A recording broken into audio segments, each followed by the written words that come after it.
এবং আমাদের আজকে একটা বৃহত্তর অনুষ্ঠানের মতন আমাদের লড়াই ছিল, মানুষের পাশে দাঁড়ানো। মাননীয় মুখ্যমন্ত্রী এবং অভিষেক ব্যানার্জি সবসময় চান এবং সেই অনুযায়ী আমরা কাজের সঙ্গে ছিলাম।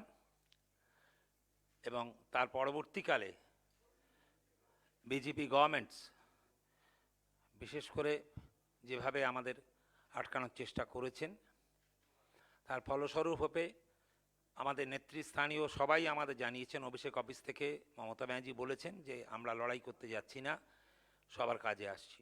আমি ধন্যবাদ জানাই, আমার পাশে একদম বাঁ দিকে বসে আছেন, আপনারা জানেন, ডক্টর শান্তনু সেন। আছেন আরেকজন যাকে সবসময় আপনাদের টিভিতে দেখতে পাই আমরা, মাননীয় বিশ্বজিৎ আছেন। আমার ডান দিকে সুস্মিতাকে নিয়ে বলার কিচ্ছুই নেই, আমার প্রিয় কন্যা সম। এবং তার একদম ডান দিকে রয়েছে অপরূপা পোদ্দার। আমরা এই টিমটা আমাদের যাবার কথা ছিল এবং আমাদের তরফ থেকে যারা বলবেন এই চিন্তাভাবনা নিয়ে, প্রথমেই আমি আবেদন করব বিশ্বজিৎ বাবুকে। সুস্মিতা লাস্ট টাইমটা বলবে আসলে। হ্যাঁ, তুমি একটু ইন্ট্রোডাক্স করো। সুস্মিতা অরিজিনালটা বলবে।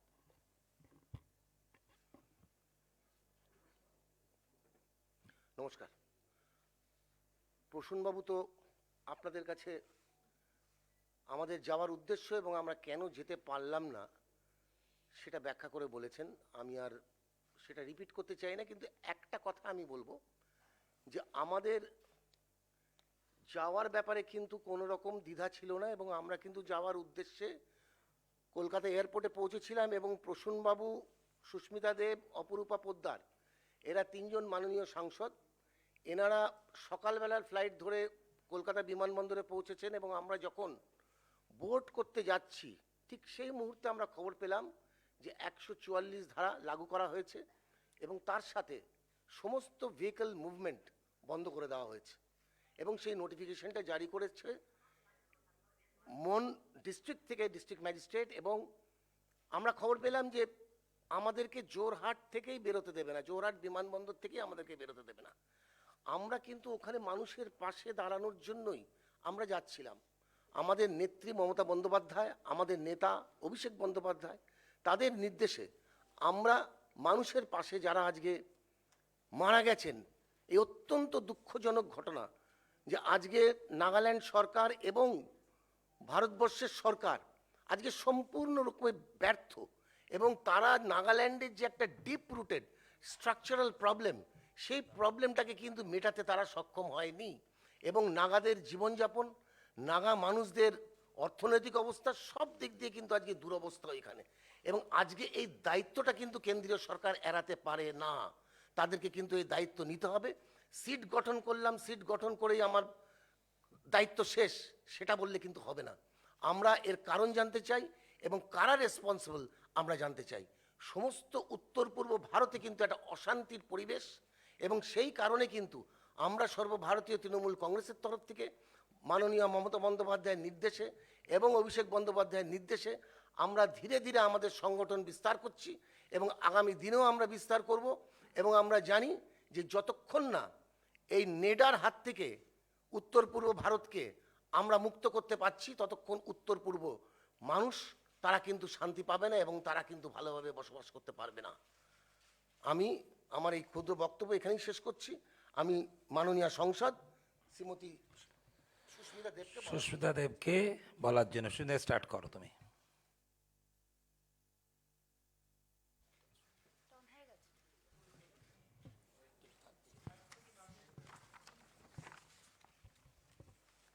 আমি প্রথমে আমাদের সাংবাদিক বন্ধুদের ধন্যবাদ জানাচ্ছি, এত কম নোটিসে আপনারা এখানে উপস্থিত হয়েছেন এবং 3:30টার সময় হোম মিনিস্টার অমিত শাহ সদনে স্টেটমেন্ট রাখবেন এই নাগাল্যান্ডের ব্যাপারে। এবং যেটা প্রসূনদা বলেছেন যে আমরা আমাদের নেত্রী মমতা বন্দ্যোপাধ্যায়ের নির্দেশে নাগাল্যান্ড যাচ্ছিলাম ভায়া জোরহাট, কারণ আপনারা হয়তো অবগত যে দিমাপুর থেকে মন ডিস্ট্রিক্ট যেতে বাই রোড প্রায় 12 ঘন্টা লাগে। তাই বলে আমরা জোরহাট বাই ফ্লাইট গিয়ে বাই রোড আসামের আসাম থেকে গাড়ি নিয়ে আমরা বাই রোড যাচ্ছিলাম যে জায়গাটায় হত্যাগুলো হয়েছে।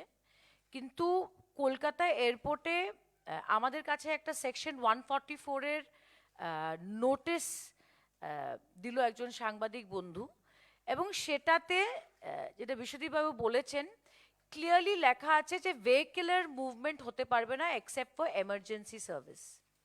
তার মানে আমরা জোরহাট যদি পৌঁছেও যেতাম, আমাদের পক্ষে বাই রোড আসামের নাম্বার প্লেট গাড়ি নিয়ে নাগাল্যান্ড বর্ডার ক্রস করা সম্ভব হতো না। তখন আমাদের অনারেবল জেনারেল সেক্রেটারি অভিষেকবাবু বললেন আমাদের উদ্দেশ্য ছিল যাদের হত্যা হয়েছে তাদের পরিবারের পাশে গিয়ে দাঁড়ানো, এবং এই বার্তাটা যেটা মমতাদির ছিল যে আমরা তাদের সঙ্গে আছি, থাকবো। আজকে পার্লামেন্টেও এই ব্যাপারটা নিয়ে লোকসভা রাজ্যসভা সবখানে এটা তোলার চেষ্টা করা হয়েছে। এটা সাকসেসফুল হয়েছে কিনা আমি বলতে পারবো না, আমি দেখিনি লোকসভা চ্যানেল। কিন্তু মূল কথাটা হলো যে এটা আমার মনে হয় দেশের ইতিহাসে হয়তো হয়নি যে আর্মড ফোর্সেস গুলি করছে সাধারণ নাগরিকদের ওপরে, আর দেশের স্বরাষ্ট্রমন্ত্রী বলছেন এটা ইন্টেলিজেন্স ফেলিয়ার, আমি ক্ষমা চাইছি। এটা আমি দায়িত্ব নিয়ে বলছি যে নাগাল্যান্ডের গভর্নমেন্ট বলছে যে উইদাউট চেকিং আইডেন্টিফিকেশন 6 জন লেবার টাইপ মানুষ কোল মাইন্স থেকে ফিরছে কাজ করে, তাদের উপরে ওপেন ফায়ার করা হয়, কোনো রকমের চেষ্টা করা হয় না, কোনো রকমের প্রিকশন নেই, কারুর আইডেন্টিফিকেশন চেক না করে গুলি করা হয়। দেয়ার এন্ড দেন 6 জনকে হত্যা করা হয়। তারপরে স্থানীয় গ্রামের মানুষরা বেরিয়ে আসে যে কি ব্যাপার, এবং দেখা যায় অদ্ভুত ব্যাপার যে বডিগুলো যাদের উপরে গুলি করা হয়েছে বডিগুলোকে মহিন্দ্রা জিপের থেকে সরিয়ে, ওরা ওপেন জিপে ছিল, আরেকটা গাড়িতে সেন্ট্রাল ফোর্সেস রাখছে এবং টারপোলিন দিয়ে সেই বডিগুলো কভার করা হয়েছে। এটা কিন্তু আমি বলছি না, এটা নাগাল্যান্ড গভর্নমেন্ট বলছে, এটা মিডিয়া বলছে, এটা স্থানীয় মানুষরা বলছে। এটা কি রহস্য যে সেই বডিগুলোকে টারপোলিনে কভার করে আরেকটা গাড়িতে রাখা হচ্ছিল। এবং অত্যন্ত দুঃখের ব্যাপার যে যখন স্থানীয় মানুষরা ওইখানে আসে, আর্মড ফোর্সেস আর লোকাল মানুষের মধ্যে একটা অল্টারকেশন হয়, এবং যেটা শোনা যাচ্ছে, আমরা ওখানে পৌঁছাতে পারিনি, আমি শোনা কথা বলছি, and I am happy to B corrected if I am রং, যে কিছু আর্মড ফোর্সেসের গাড়িতে আগুন লাগিয়ে দেওয়া হয় এবং আর্মড ফোর্সেস ফিরে ওপেন ফায়ার করে ইনডিসক্রিটলি, ওপেন ফায়ার্স ইনডিসক্রিটলি। সো 6 জনকে গাড়িতে আগে গুলি করে মারা হয়, আর ক্রস ফায়ারে স্থানীয় মানুষের সঙ্গে ক্রস ফায়ারে 7 জন আরো সিভিলিয়ান তাদের হত্যা হয়। এছাড়া একজন সৈনিকেরও হত্যা হয়েছে এই ফায়ারিংয়ে, যেটা শোনা যাচ্ছে, এবং গভর্নমেন্ট বলছে 13 জন মার্ডার্ড, কিল্ড, 14 জন সিরিয়াসলি ইনজার্ড এবং 8 জন উইথ মাইনর ইনজুরিজ। প্রশ্নটা হলো যে দেশের স্বরাষ্ট্রমন্ত্রী কি করছিলেন, নাম্বার 2 ডিফেন্স মিনিস্টার এটা নিয়ে পার্লামেন্টে কি বলবেন আমি বলতে পারবো না, কিন্তু এই ধরনের ঘটনা is a massive failure on the part of the defence minister and home minister. আর আরেকটা কথা বলতে চাই, এটাকে আমি পলিটিসাইজ না করেও এটা বলবো, প্রত্যেকটা নর্থ ইস্টার্ন স্টেটে আইদার বিজেপির গভর্নমেন্ট আছে বা বিজেপি সাপোর্টেড গভর্নমেন্ট আছে, যেটা নর্থ ইস্ট ডেমোক্রেটিক অ্যালায়েন্স। নাগাল্যান্ডে নর্থ ইস্ট ডেমোক্রেটিক অ্যালায়েন্সের পার্টনার আছে, মণিপুরে বিজেপির গভর্নমেন্ট আছে, ত্রিপুরাতে বিজেপির গভর্নমেন্ট আছে, আসামে বিজেপির গভর্নমেন্ট আছে, এবং নর্থ ইস্ট ডেমোক্রেটিক অ্যালায়েন্সের গঠন করেছিলেন Amit Shah as the president of the Bharatiya Janata Party. এখন জেপি নাড্ডা এটা হেড করছে, but this is the brain child of Amit Shah. এটা প্রমাণ হয়ে গেছে যে ভারতীয় জনতা পার্টি নেডার গঠন করেছে অনলি ফর ইলেকট্রাল বেনিফিট, শুধু নির্বাচন জেতার জন্য। এছাড়া ইলেকশনের পরে, নির্বাচনের পরে নর্থ ইস্ট ডেমোক্রেটিক অ্যালায়েন্সের কোনো সভাই হয়নি। আমি আসাম থেকে আসি, আসাম মিজোরাম বর্ডারে মিজোরাম পুলিশ আসামের 6 জন পুলিশকে গুলি করে মেরে ফেলে, আজ পর্যন্ত কোনো তদন্ত হয়নি, কেউ জানে না কি হয়েছিল। শুধু ক্লোজ ডোরে আসামের মুখ্যমন্ত্রী ডক্টর হেমন্ত বিশ্ব শর্মা এবং মিজোরামের মুখ্যমন্ত্রী অমিত শাহর সঙ্গে দেখা করেন, কিন্তু পার্লামেন্ট জানে না কি হয়েছে, দেশের জনতা জানে না কি হয়েছে, কোনো রকমের কমিটি সেট আপ হয়নি, ইনকোয়ারি সেট আপ হয়নি। আমাদের দাবি যে নাগাল্যান্ডের এই ইনসিডেন্টটা নিয়ে একটা ইন্ডিপেন্ডেন্ট জুডিশিয়াল ইনকোয়ারি বসানো উচিত এবং দেশের জনতাকে এবং পার্লামেন্টে প্রকাশ্যভাবে জানানো উচিত that what was the failure. আর অমিত শাহজিকে বলবো যে নর্থ ইস্ট যেদিন থেকে বিজেপি আর বিজেপির অ্যালায়েন্স পার্টনাররা নর্থ ইস্টে একের পর এক রাজ্যতে সরকার গঠন করেছে, কন্টিনিউয়াসলি লাগাতার নর্থ ইস্টার্ন স্টেটসে অশান্তি বেড়েছে। It is a fact. আমরা দেখেছি যে স্বাধীনতার পরে থেকে নর্থ ইস্টে যদি এই ধরনের ডিস্টারবেন্স এবং অশান্তি হয়ে থাকে, এটা বিজেপির রেজিমে হচ্ছে। It must be put to an end. আর আমরা এটাও বলছি যে আমাদের নেত্রী মমতা বন্দ্যোপাধ্যায় যেটা চেয়েছিলেন যে আমরা ওখানে পৌঁছে গিয়ে তাদের পাশে দাঁড়াবো, আমরা সেটা করতে পারিনি in the greater interest of national security and internal security. আগামী দিনে যখন পরিস্থিতি নর্মাল হবে, আমরা কথা দিচ্ছি যে আমরা নিশ্চয়ই সেই গ্রামটায় যাব এবং যাদের হত্যা হয়েছে তাদের পরিবারের সঙ্গে দেখা করব। অল ইন্ডিয়া তৃণমূল কংগ্রেস তাদের পাশে আছে এবং থাকবে আগামী দিনে। এবং আরেকটা কথা বলি, ইট ইজ এক্সট্রিমলি ইম্পর্টেন্ট। আজকে মেঘালয়ের মুখ্যমন্ত্রী কনরাড সাংমা এনপিপি, যেটা বিজেপির অ্যালায়েন্স পার্টনার, হ্যাজ কোয়েশ্চেন্ড অ্যাপসা। উনি টুইটারে লিখেছেন রিপিল অ্যাপসা। নাগাল্যান্ডের মুখ্যমন্ত্রী একটু আগে টুইট করেছেন রিপিল অ্যাপসা, মানে সব old wounds have been opened up. All the old wounds have been reopened by Bharatiya Janata Party. They are undoing this country, and how? I would like to address a few little bit in English. That AFSA is now in question, and this is a government which recently extended the jurisdiction of the BSF, including West Bengal. This is a prime example of what unfolds when the state government is not in the loop of what the central government is doing. This is a huge attack on federalism. This is a huge attack on the peace of the northeastern states, and I condemn, and all of us in All India Trinamool Congress, we condemn this incident. We express our deep condolences for the people who have lost their lives. We wish all the people who are injured a quick recovery. And as our leader, Honorable Chief Minister of West Bengal and Chairperson of All India Trinamool Congress says, we stand in solidarity with the people of Nagaland. And what is most unfortunate is the lack of transparency on the part of the NDA government. Till today, we don't know what transpired in the border of Assam and Mizoram, where 6 policemen of the Assam police were shot at by Mizoram police. There's a closed-door meeting. In a democracy, there's a closed-door meeting. No parliament doesn't know what is happening. State assemblies don't know what is happening.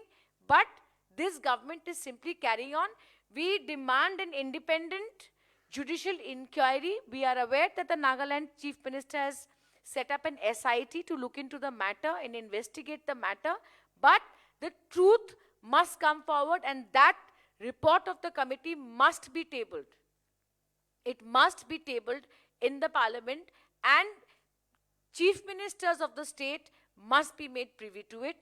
Once again, we deeply, deeply, deeply regret the incident that happened. Our head hangs in shame that civilians should be shot down by the armed forces.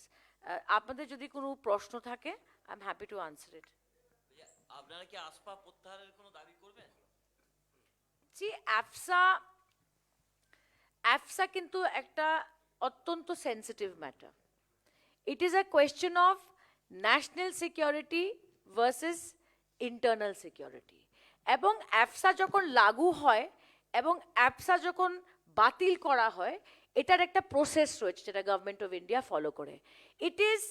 এটা অত্যন্ত দরকার। অমিত শাহজি উচিত immediately north eastern স্টেটসের সব মুখ্যমন্ত্রীদের ডেকে একটা সভা করে আলোচনা করে এই সিদ্ধান্তটা নেওয়া উচিত। আর AFSA এরকম একটা জিনিস, AFSA এরকম একটা আইন বলতে গেলে যে প্রত্যেকটা নর্থ ইস্টার্ন স্টেট কিন্তু AFSA চায় না। It's extremely controversial. এবং কংগ্রেস গভর্নমেন্টের সময়ও কিন্তু AFSA ছিল অনেকখানে। I am not saying BJP AFSA লাগু করেছে আর আগে ছিল না। এটা একটা sensitive matter of internal security and national security. কিন্তু এই নাগাল্যান্ডের ইনসিডেন্টের পরে AFSA কিন্তু আরও কন্ট্রোভার্সিয়াল হয়ে যাচ্ছে। এবং অনারেবল হোম মিনিস্টারের কাছে আমাদের দাবি, ইমিডিয়েটলি নর্থ ইস্টার্ন স্টেটসের মুখ্যমন্ত্রীদের ডাকিয়ে AFSA নিয়ে একটা আলোচনা হওয়া উচিত। অ্যান্ড Amit Shahjiর এটা করা উচিত, because every single chief minister is either from BJP or connected to the Bharatiya Janata Party. It must be resolved through dialogue. It must be resolved through dialogue and not domination of the northeastern states. কিন্তু তাই বলে আমি বলবো West Bengal all India Trinamool Congress যদি আজকে বলে দেয় যে AFSA উঠিয়ে দিন বা AFSA কন্টিনিউ করেন, we are not privy to sensitive informations of national and internal security. How can we as a party give a stand on it? But a discussion with the chief ministers of Northeast is imperative for Home Minister of India.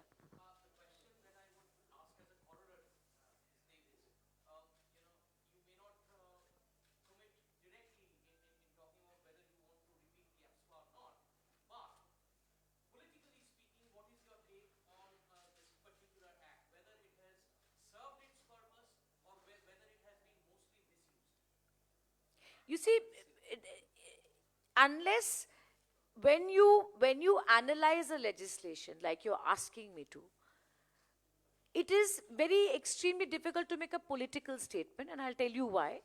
Because whether a legislation has worked or not must be a subject matter of a thorough committee report.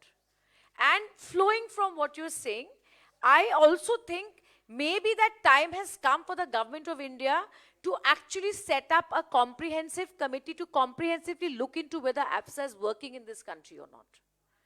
If you can have a status of the minorities in the country's report, if you can have a report on the status of the scheduled caste, scheduled tribes, then I think it's time that this nation should also set up a high-powered committee to look into whether AFSA is working or not. It is absolutely imperative. So I mean, I would like to answer your question by a suggestion and maybe a demand that it's time to set up that committee. বলছি এর আগেও 144 তো ছিল, আসামে ছিল, হাথরাসে ছিল, লখিমপুরে ছিল, আপনারা গিয়েছিলেন। আসামে প্রবাবলি এয়ারপোর্টই আটকে দেওয়া হয়েছিল। তা আজকে কি হলো, সেখানে 144 এর জন্য গেলেন না? আগেও তো 144 সত্ত্বেও লখিমপুরে গেছেন, হাথরাসে গেছেন। No, that you want to answer that? এর আগের ব্যাপারটা আর এখনকার ব্যাপারটাকে কিন্তু একসাথে দেখলে চলবে না। আমাদের জেনে রাখতে হবে যে এখনকার যে ব্যাপারটা ঘটেছে নাগাল্যান্ডে, তা অত্যন্ত একটা নৃশংস ঘটনা ঘটেছে এবং এতজন মানুষ মারা গেছেন। এবং আমরা যদি যেতাম, আমাদের কাছে খবর ছিল যে জোরহাট বিমানবন্দর থেকে বেরোনোর পরেই আমাদেরকে আটকে দেওয়া হতো এবং আমাদের বিরুদ্ধে অভিযোগ তোলা হতো যে আমরা ওখানে পুরোপুরি একটা অশান্তি করতে গেছি এবং ওখানে জল ঘোলা করতে গেছি এবং রাজনৈতিক ফায়দা নিতে গেছি। আমরা কিন্তু তা করতে যাচ্ছিলাম না, আমরা কিন্তু ওখানকার মানুষের পাশে দাঁড়ানোর জন্য যাচ্ছিলাম। হ্যাঁ, আমরা মানুষের পাশে দাঁড়ানোর জন্য ওখানে যাচ্ছিলাম। আমাদের সর্বোচ্চ নেতৃত্বর নির্দেশে যারা ওখানে মারা গেছেন, আমরা তাদের প্রতি আমাদের কন্ডোলেন্স জানাতে গেছিলাম এবং তাদের পাশে দাঁড়ানোর জন্য গেছিলাম। কিন্তু এই অবস্থায় আমরা মনে করেছি যে আমরা যদি ওখানে যাই, আমাদের বিরুদ্ধে এই ধরনের অভিযোগ আসতে পারে, এবং সেই কারণে আমরা, যেহেতু 144 ধারা ইম্পোজ করা হয়েছে এবং তার সাথে ভেহিকল মুভমেন্ট সব বন্ধ করে রাখা হয়েছে, এই জন্য আমরা লাস্ট মোমেন্টে ডিসিশন নিয়েছি।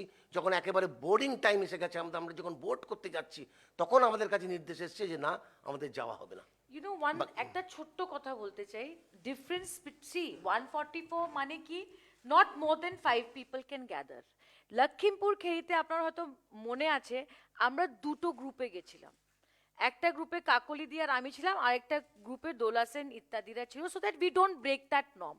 কিন্তু ভেহিকুলার এম্বার্গো, যে এমার্জেন্সি সার্ভিস ছাড়া কোনো গাড়ি চলতে পারবে না, আমি আসামের নাম্বার প্লেটের গাড়ি নিয়ে বর্ডার ক্রস করে নাগাল্যান্ডে কিভাবে যাব? It's practically impossible. আর এটাকে গিয়ে বর্ডারে চ্যালেঞ্জ করলে, লেটসে আমরা জোরহাট থেকে সোনারি দিয়ে নাগাল্যান্ডের দিকে ঢুকতে হয়, আমি আগেও গেছি, to go there it is impossible, সম্ভবই হবে না। So one that, and two, আমরা ডেফিনেটলি এই ইমপ্রেশনটা দিতে চাইনি যে আমরা সেখানে গিয়ে কোনো কন্ট্রোভার্সি করতে চাই। This is not the moment for that.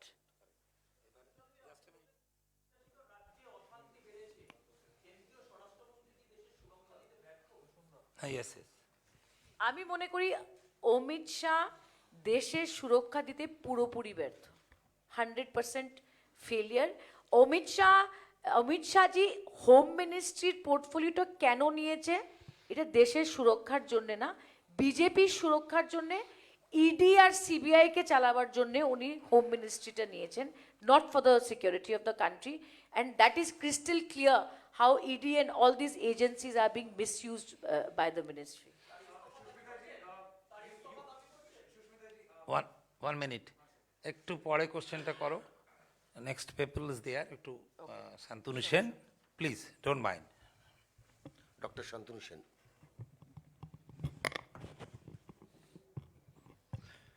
ধন্যবাদ। Good afternoon everybody. ইতিমধ্যে আপনারা পুরোটাই শুনেছেন, আমি শুধু কয়েকটা পয়েন্ট অ্যাড করতে চাইব। গতকালের ঘটনা আরও একবার চোখে আঙুল দিয়ে দেখিয়ে দিল যে নরেন্দ্র মোদী এবং অমিত শাহর বিজেপির শাসনকালে সমস্ত কিছুর দাম বেড়েছে, শুধু একটা জিনিসেরই দাম কমেছে, সেটা হচ্ছে মানুষের জীবনের দাম। এবং আরও একটা জিনিস দেখিয়ে দিল যে ভারতবর্ষের মধ্যে একমাত্র একজন মানুষই আছেন যিনি নিজেকে সুরক্ষিত রাখার জন্য এসপিজি বলয় পরিবৃত হয়ে থাকেন, মাননীয় নরেন্দ্র মোদী মহোদয়। এবং বাকি 130 কোটি ভারতবাসীর নিরাপত্তার দায়িত্ব এই কেন্দ্রীয় সরকার নেয় না। যেটা এর আগে বললেন ওনারা, যে ফেডারেল স্ট্রাকচারকে ড্যামেজ করার জন্যে বিএসএফের জুরিসডিকশন বাড়িয়ে 50 কিলোমিটার করা হয়। আপনাদের নিশ্চয়ই স্মরণে আছে 14ই ফেব্রুয়ারি 2019 জম্মু থেকে শ্রীনগরে যাওয়ার সময় এক্সপ্লোসিভ ভর্তি গাড়ি আমাদের জওয়ানদের কনভয়ে এসে ধাক্কা মারে, 40 জন জওয়ান প্রাণ হারায়। এই মাসেরই 13 তারিখ আপনারা নিশ্চয়ই জানেন যে মণিপুরে সেখানকার 46 আসাম রাইফেলের ডিজি ওখানকার বর্ডার ভিজিট করে দেওয়ার পরের দিনই সেখানে আসাম রাইফেলের জওয়ানদের মারা হয়। এবং গতকাল যেটা আপনারা জেনেছেন, ডেথ টোন অসমর্থিত সূত্রে ইতিমধ্যে জানা যাচ্ছে 16 জন। শুধুমাত্র তাদেরকে ওইভাবে মেরেছে তা নয়, যখন গ্রামবাসীরা তাদের বডি রিকভার করতে এসছে সেই সময় পর্যন্ত তাদেরকে মারা হয়েছে।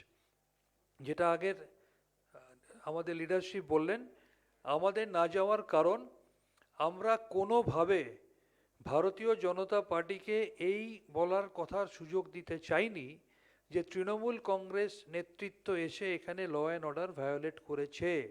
আমরা মৃত্যু নিয়ে রাজনীতি করার জন্যে মমতা বন্দ্যোপাধ্যায়, অভিষেক বন্দ্যোপাধ্যায় আমাদের পাঠাচ্ছিলেন না। আমরা প্রত্যেকটা ঘটনায় যেখানে মানুষ বিপদে পড়ে তৃণমূল কংগ্রেস সবার আগে গিয়ে পাশে দাঁড়ায়।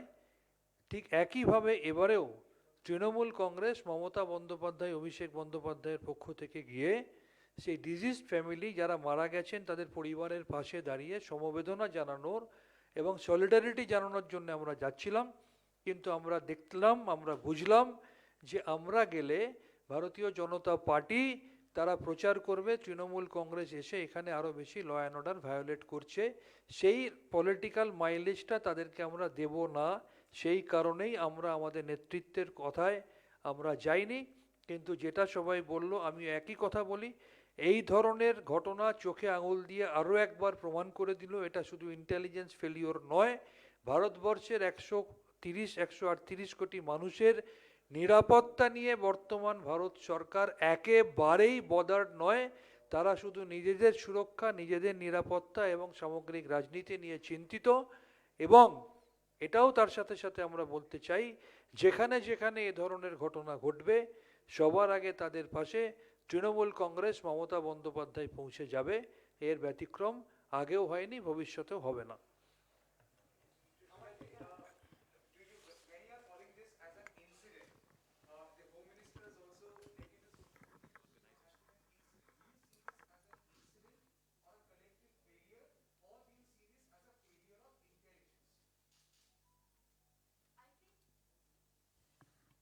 I think it is everything that you're saying.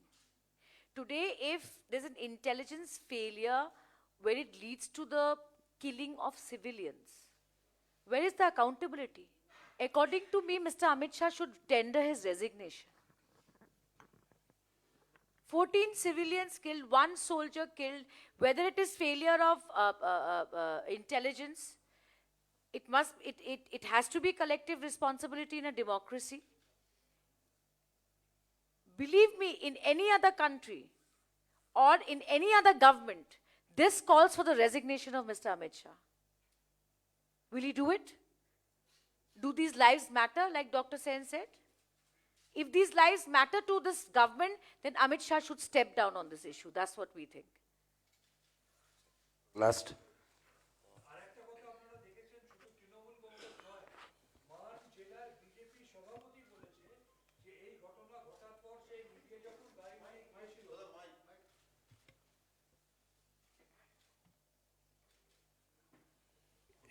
এটা শুধু তৃণমূল কংগ্রেস নয়, শাসক দলের মান জেলার বিজেপি সভাপতি বলছে যে এই ঘটনা ঘটার পর সে তার আত্মীয় পরিজনদের নিয়ে যখন যাচ্ছিল, সে বলছে জওয়ানরা তার গাড়ি লক্ষ্য করে মুহুর্মুহু গুলি চালিয়েছে এবং তার চোখের সামনে তারও একজন প্রতিবেশী গুলিতে প্রাণ হারিয়েছে। এটা তৃণমূল কংগ্রেস বলছে না, যেখানে ঘটনাটা ঘটেছে সেই জেলার শাসক দলের সভাপতি পর্যন্ত এটা বলেছে।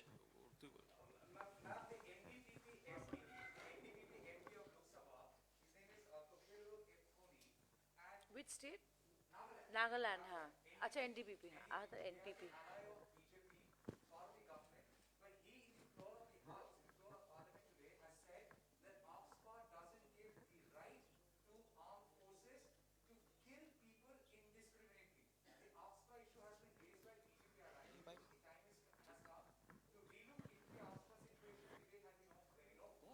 I said before, and I'm saying it again, that it is time for the government of India to have a thorough discussion with the chief ministers of the states where AFSA is applied. There is absolutely no bar,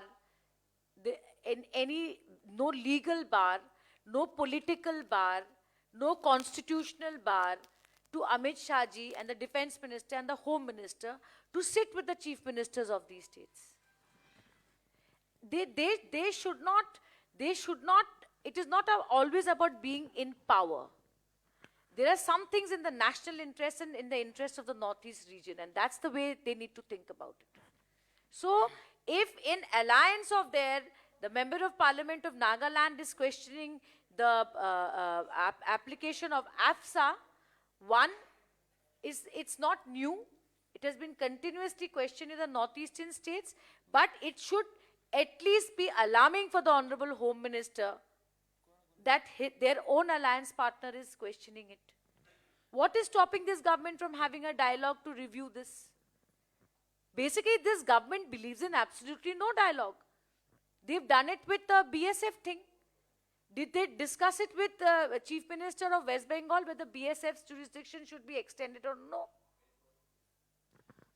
Sunalji, সেটা হচ্ছে বিজেপির রাজ্য সভাপতি সুকান্ত মজুমদার বলেছেন আপনারা ভয় পেয়ে airport থেকে ফিরে এসেছেন। কে বলেছে? সুকান্ত সুকান্ত। মজুমদার। এ অসম্ভব বাজে কথা বলছেন, অসম্ভব বাজে, অসম্ভব বাজে কথা বলছে। এই যে এখানে একটা বোর্ডিং পাসগুলো আমাদের কাছে রয়েছে, Everybody is having our boarding passes with এ একদম Can I answer, give a political answer? আরে না, বিজেপি সরকার সেন্টারে আছে, বিজেপি সরকার অ্যালায়েন্স পার্টনার নাগাল্যান্ডে আছে, বিজেপির কোনো ডেলিগেশন গেল না কেন? উনাকে বলবো যে আপনি যান না নাগাল্যান্ডে, আপনার সরকার তো সবখানে আছে। একটা কথা বলছি লাস্ট, এই তো এখানে হয়ে গেছে, এই সভাপতি বলেছে না, আমি সরি টু সে, সভাপতি বলেছেন উনি খবরই রাখেন না, জানেও না, যেটা একটু আগে বললো সামনে, অসম্ভব বাজে কথা বলছে। এই তো আমরা ভেতরে ঢুকে গেছে, অ্যানাউন্স হচ্ছিল আমাদের নাম, দিস ইজ, আমাদের কোনো যায় আসে না, আমরা মানুষের পাশে। মমতা ব্যানার্জি আর অভিষেক ব্যানার্জি আমাদের যেভাবে তৈরি করেছে সে তুলনা, আমি অবাক হয়ে যাচ্ছি, এইসব কথা কেন বলছেন? আপনারা যান না, একটু বললো একটু, আপনারা যান, এখান থেকে যান না, আপনারা দেখতে যান না একটু। আমার তো মনে হয় এই মুহূর্তে অমিত শাহ রেজিগনেশন দেওয়া উচিত, এই মুহূর্তে, ইজ দ্য টাইম। আমার মনে হয় এটা কি হচ্ছে? আরে আমরা তো পাশে দাঁড়াবার জন্য ছুটে যাচ্ছি, সবসময় যাচ্ছি, সকাল থেকে সারাক্ষণ আমরা মধ্যে রয়েছি। তাহলে Which paper is this? বলছি অমিত শাহ স্বরাষ্ট্রমন্ত্রী লোকসভায় বলেছেন যে প্রথম ঘটনায় 6 জনের মৃত্যু হয়েছে এবং আত্মরক্ষার্থে জওয়ানরা গুলি চালিয়েছে, 7 more. 7 I জনের already মৃত্যু said হয়েছে, that. এটা কিছুক্ষণ আগেই বলেছেন, এবং এফআইআর হয়েছে, তদন্ত শুরু হয়েছে, সিট তৈরি হয়েছে, 1 মাসের মধ্যে এনকোয়ারি করে রিপোর্ট দেবে। প্রথম ঘটনায় 6 জনের মৃত্যু, তারপর 7. আত্মরক্ষার্থে I said that, হ্যাঁ। 6 and 7. But let me tell you something. এই সরকারের জন্য এফআইআর এর কোনো মানে নেই। যখন 6 জন পুলিশ অফিসারকে গুলি করে মারা হলো আসামে, অমিত শাহ দরজা বন্ধ করে ডক্টর হেমন্ত বিশ্ব শর্মা আর মিজোরামের চিফ মিনিস্টারের সঙ্গে বসে এফআইআর বাতিল করে দিল। অমিত শাহ কাকে এফআইআর দেখাচ্ছে? আমরা কি জানি না এফআইআর এর কি? যখন পুলিশ অফিসার মারা যায় ওদের এফআইআরই বাতিল করে দিল, তো এখানে 14 জন সিভিলিয়ানের এফআইআর এ কি করবেন উনি? Tell me I am wrong. আর আপনি যে কথাটা বলছেন, আপনি কোন পেপারের? See, let me tell you something, যদি বিজেপির একজন স্টেট প্রেসিডেন্ট বলছেন যে আমরা ভয় পেয়ে নাগাল্যান্ডে যাইনি, তো আপনারা দেশের পরিস্থিতিটা কোথায় নিয়ে গেছেন যে 5 জন সাংসদ একটা রাজ্যতে যেতে ভয় পাচ্ছে? It is a shame on him. এটা ওনার লজ্জার ব্যাপার, এটা আমাদের লজ্জার ব্যাপার না।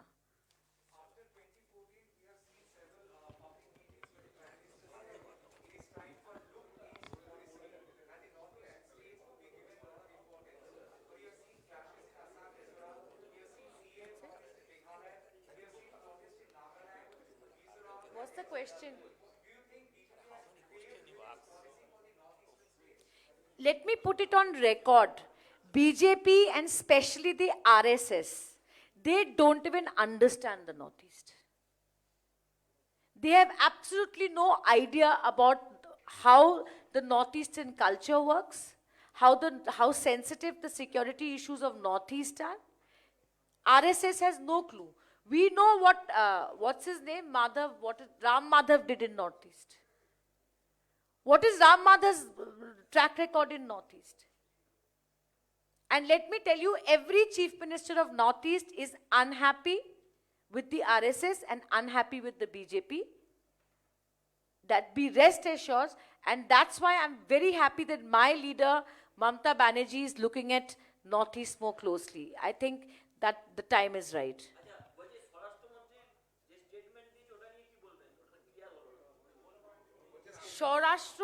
স্বরাষ্ট্রমন্ত্রী বলেছেন এফআইআর হবে, ইনভেস্টিগেশন হবে, তদন্ত হবে, জানানো হবে।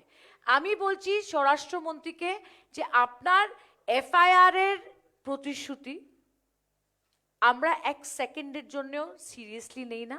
আপনি আসাম মিজোরাম বর্ডার ডিসপিউটে যখন এফআইআর হয়েছিল, 6 জন পুলিশ মারা গেছিল, ওই এফআইআরটা কোথায়? 2 জন মুখ্যমন্ত্রী বসে বোঝাপড়ি হয়ে গেল। এটা হলো অমিত শাহর এফআইআর। আমি জাস্ট 2টো পয়েন্ট বলবো, খুব পার্টিনেন্ট। এক, ভারতীয় জনতা পার্টিতে যেভাবে গৃহযুদ্ধ শুরু হয়েছে, নিজের চেয়ারটা বাঁচিয়ে রাখার জন্য তাকে এই ধরনের কথা বলতে হচ্ছে বর্তমান রাজ্য সভাপতিকে। নাম্বার 2, অমিত শাহর কথার কোনো গুরুত্ব নেই, তার কারণ ত্রিপুরার নির্বাচনকে কেন্দ্র করে আমরা যখন পার্লামেন্টারি ডেলিগেশন তার বাড়িতে গিয়েছিলাম, তিনি আমাদের আশ্বস্ত করেছিলেন যে আমি প্রশাসনের সাথে কথা বলবো, ত্রিপুরার মুখ্যমন্ত্রীর সাথে কথা বলবো, সেখানে ভালোভাবে গণতান্ত্রিক পদ্ধতিতে যাতে ভোট হয় সেটা আমরা দেখব। তারপরেও আমরা দেখেছি ত্রিপুরার পৌর নির্বাচনকে কিভাবে প্রহসনে পরিণত করা হয়েছে, প্রার্থী সেখানে গিয়ে ভোট দিতে পারেনি, তাকে রক্তাক্ত করা হয়েছে। তাহলে এরপর গৃহমন্ত্রীর প্রতিশ্রুতির মূল্য কোথায়? তার প্রতিশ্রুতিকে আমরা এই মুহূর্তে বিশ্বাস করতে পারছি না। আজকে এখানে সবাই সব পয়েন্টস কভার আপ করলো, কিন্তু আমার একটা খুব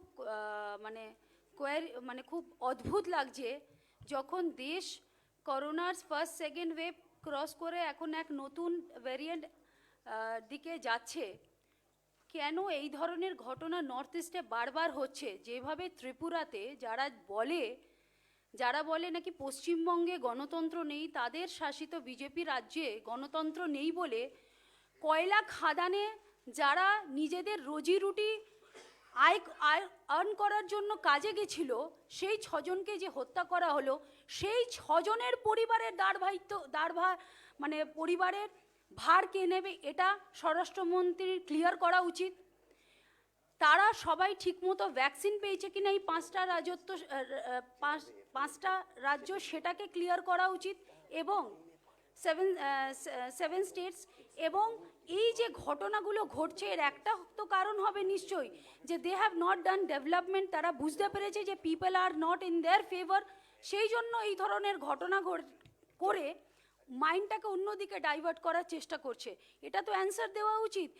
দেশে গণতন্ত্র বলে আর কিছু নেই, they don't believe in votes, তাই এই ধরনের ঘটনা ঘটাচ্ছে। এবং তৃণমূল কংগ্রেস এবং আমার নেত্রী মমতা বন্দ্যোপাধ্যায়, আমার নেতা অভিষেক বন্দ্যোপাধ্যায়ের যখন যে ধরনের নির্দেশ আছে, আমরা সবসময় এগিয়ে যাই, আমরা কখনো ভয় পাই না। ভয় যদি পেতাম তাহলে প্রাণ হাতে করে আমরা 15ই আগস্ট ত্রিপুরা থেকে ফিরে আসতাম না।